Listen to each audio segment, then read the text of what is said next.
Hey, Nate, are you awake yet? Tell me you're awake. Nate? Nate!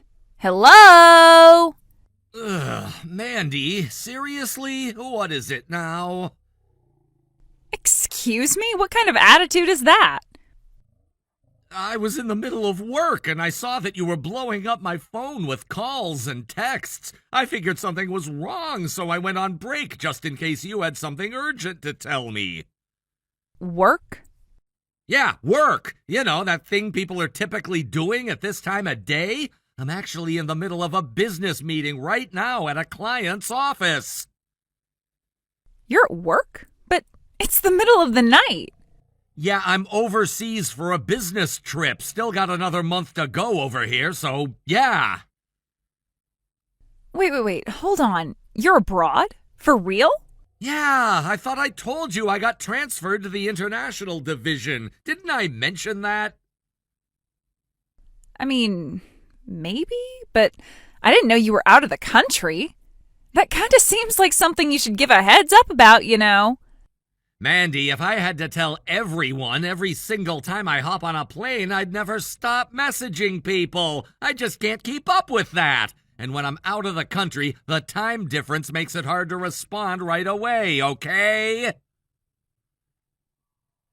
Okay, I get it. I mean, I guess that makes sense. Still, if I'd known, I could have at least tried to catch you when it made sense for your schedule.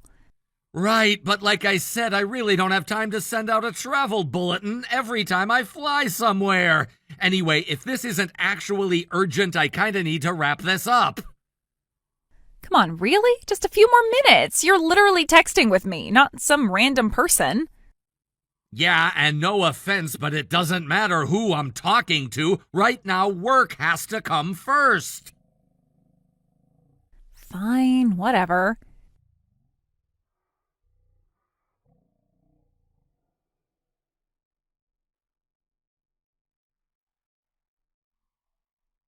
Nate!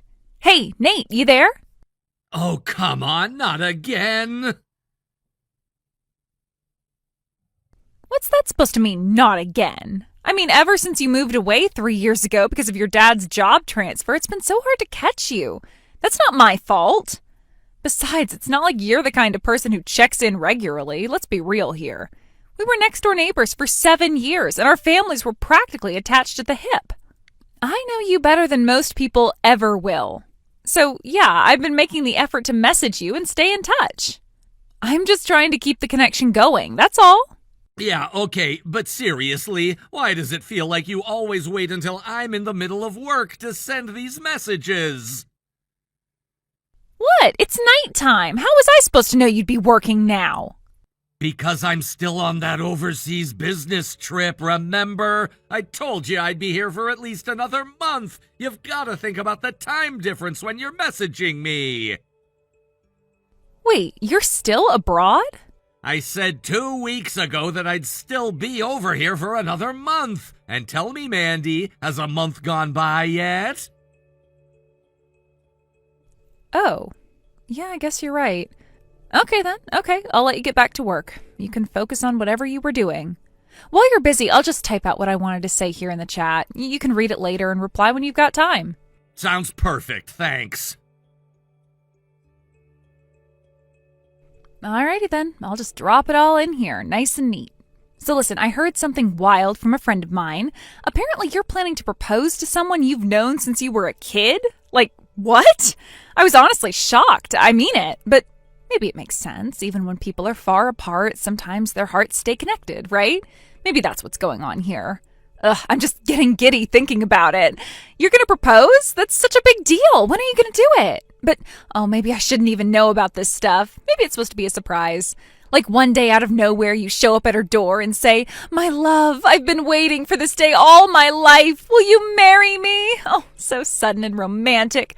Or better yet, maybe a fancy restaurant with a beautiful night view, something super classy and emotional. Or you could go really big with it, like one of those flash mob proposals right in the middle of a crowded sidewalk. You know, some people don't like public proposals, but I am 100% for them. A big public proposal like that sounds so exciting. Just imagining it gets me all hyped up. But yeah, none of this goes anywhere if you don't come back home, huh? All right, I'll stop here for now. Not gonna keep rambling. But seriously, I can't wait to hear more about this. That's what you wanted to talk about? Hey, Nate, you're back. So, what kind of proposal are you planning, huh? Come on, just give me a little hint. Hold up. That friend you said you heard it from. Let me guess. The only person we both know and who's in the loop on this is my second cousin, Sae. Did she tell you? Bingo! So even if you did hear something, why would you get so involved? What do you mean? I mean, seriously, who hears a rumor and immediately dives into every little detail like this? Look, when it comes to proposals, the timing, the style, all of that is stuff the person doing the actual proposing is supposed to think through themselves. I didn't ask for your input. I never asked for advice. So honestly, it kind of rubs me the wrong way that you're butting in like this. Oh, I didn't realize. I guess I didn't think about it that way. Well, now you know. I've got my own plans and my own way of doing things, so please just stay out of it, all right? Okay, got it. I promise I won't say another word about it. Good. I finally wrapped up work and was just about to catch my breath, so I'm taking off. Okie dokie. So yeah, I'll try not to bug you, but whenever there's any news that you can tell me, go ahead and hit me up, okay?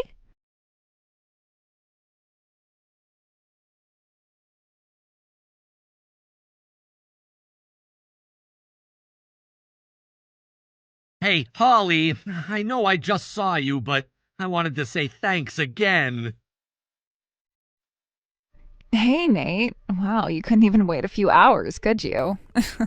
Well, I'm excited too, so I guess I can't blame you. I have to admit, that proposal came out of nowhere, but I was happy to say yes. I can't believe that I'll get to spend the rest of my life with you. Yeah, same here. Oh, by the way, you're heading back overseas again next week, right? Was it for 3 weeks this time?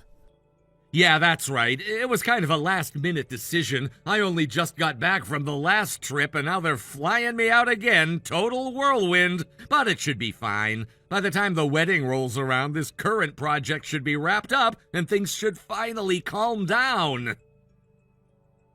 All right, that's good to hear. I'll do my best to carve out time between business trips to help plan the wedding. I know it's not ideal, but I'll make it work somehow. And hey, if anything becomes a problem because of my schedule, just tell me, okay? Don't hesitate. I'll handle whatever I can on my end, so don't stress. You just take care of yourself and try not to overdo it, okay? We'll have plenty of time for us later, so you just take care of you now. Thanks, Holly. Talk to you soon.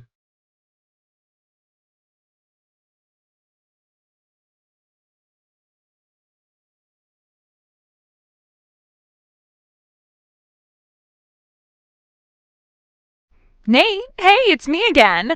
Look, I've been trying to be understanding, really. I told myself I'd respect your pace, your whole way of doing things, your mindset, your style, all of it. And I've stayed quiet for 8 months. 8 months. I didn't ask questions, I didn't push, I just waited and tried to be patient. But honestly, I've got my own timeline to think about too, you know. There are things I need to plan. I've been holding back, but I just can't anymore. Wait, Mandy, what are you even talking about right now? Okay, I wasn't going to say anything, but I have seriously reached my limit. So I'm just going to come right out and ask. Nate, why haven't you proposed yet? Like, when are you finally going to do it? I don't know what you mean. I already proposed. A while ago, actually. Wait. Hold on. What? You what? When? I didn't hear anything about that.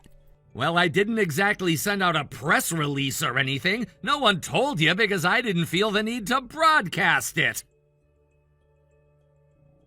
Hang on a second. Are you seriously telling me you already proposed and didn't say a word to me? Okay then, at the very least, can you tell me what kind of proposal it was? Like, what did you do? What did you say? You'll tell me, right? You wouldn't keep that from me too, would you? I mean, If it's just you, I guess I don't mind telling you, but don't expect anything fancy. Please? I really want to know.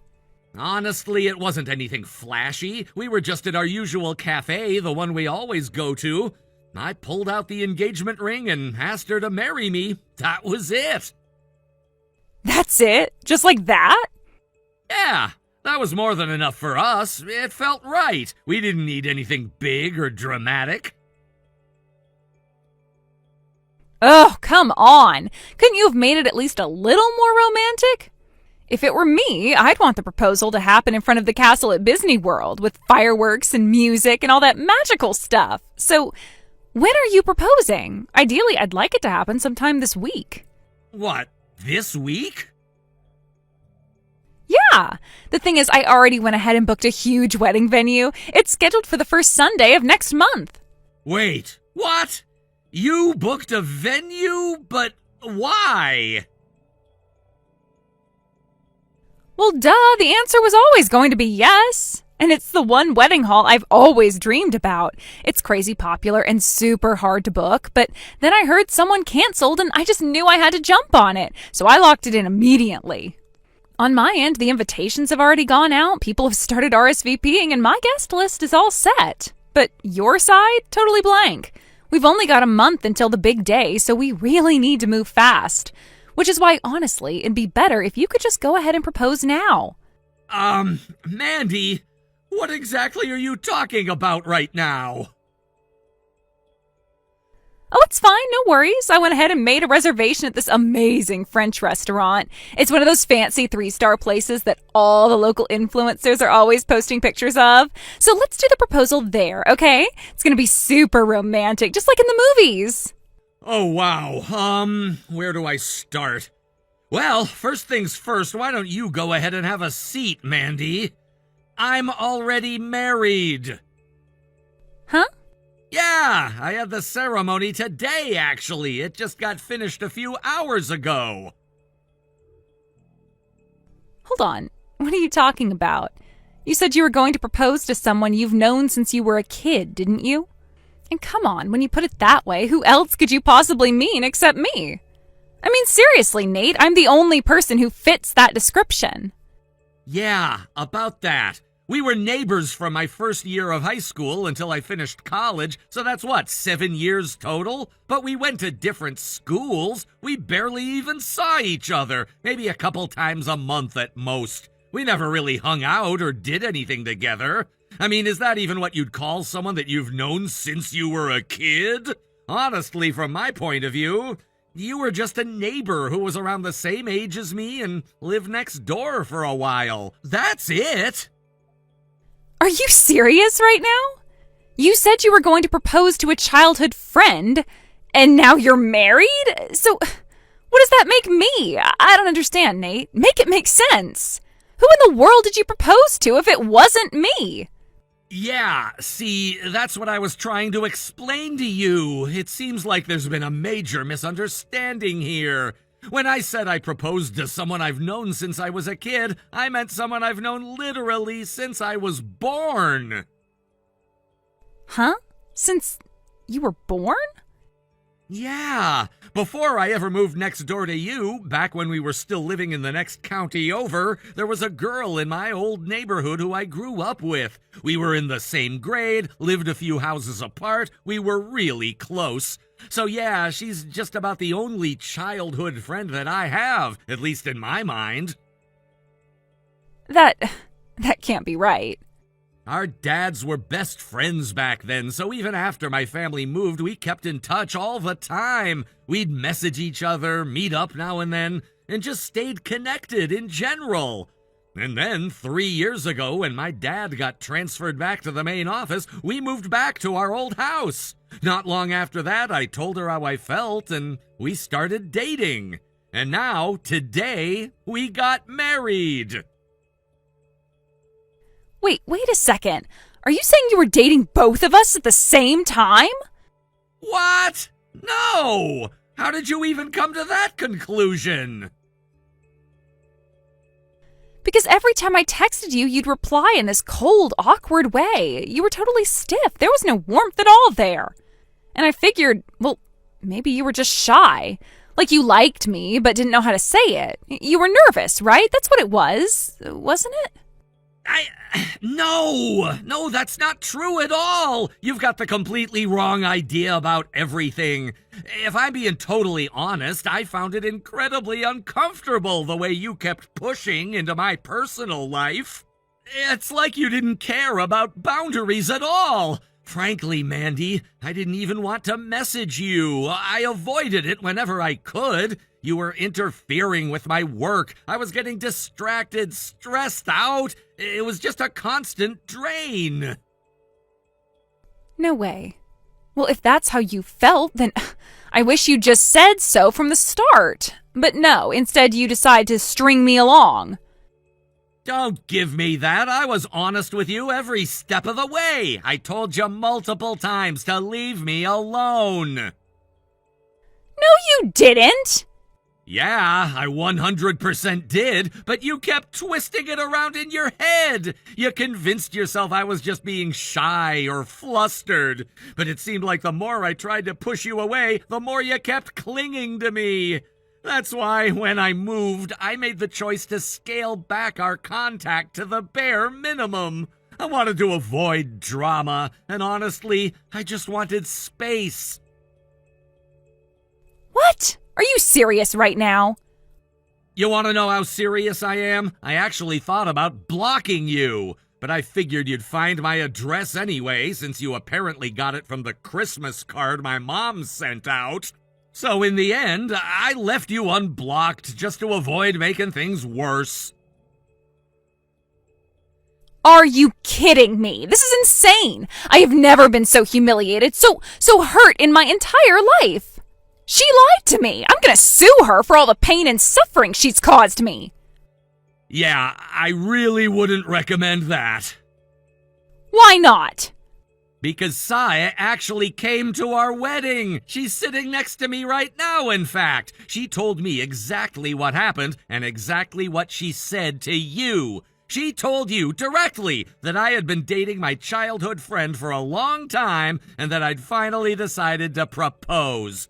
And she also told you to stop letting your wild imagination run away with you and to let go of the idea of us ever being a thing.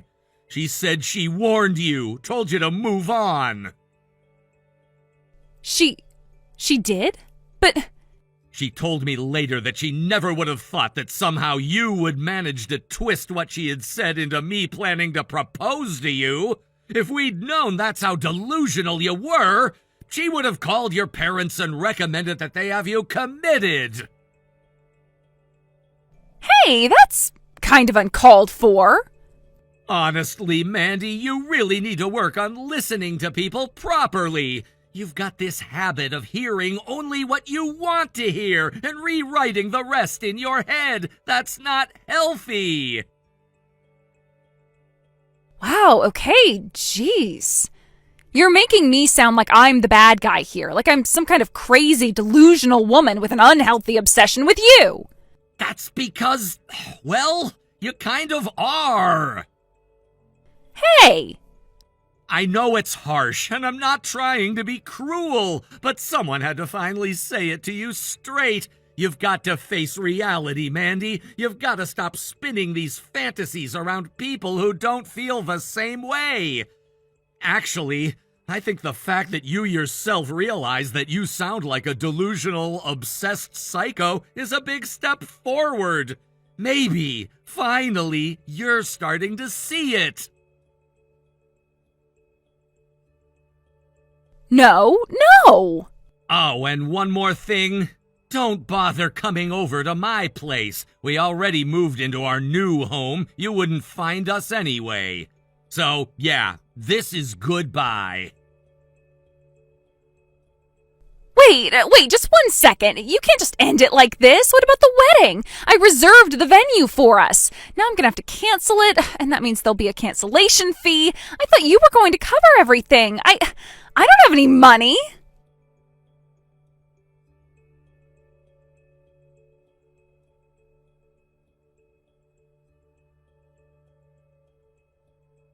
Turns out, Mandy had been planning the wedding in secret, hiding it from even her own parents. She hired a rental boyfriend who looked vaguely like me to attend venue meetings and pretend we were engaged. Once the guy realized how bad things were, he came forward and apologized to me for his participation in Mandy's stunt. But he was just doing his job. I wasn't concerned about him. The bigger issue was Mandy herself. Canceling the venue came with a 50% penalty on a $60,000 booking, which left her $30,000 in debt. Her parents, stunned by how far gone she was, didn't even try to defend her.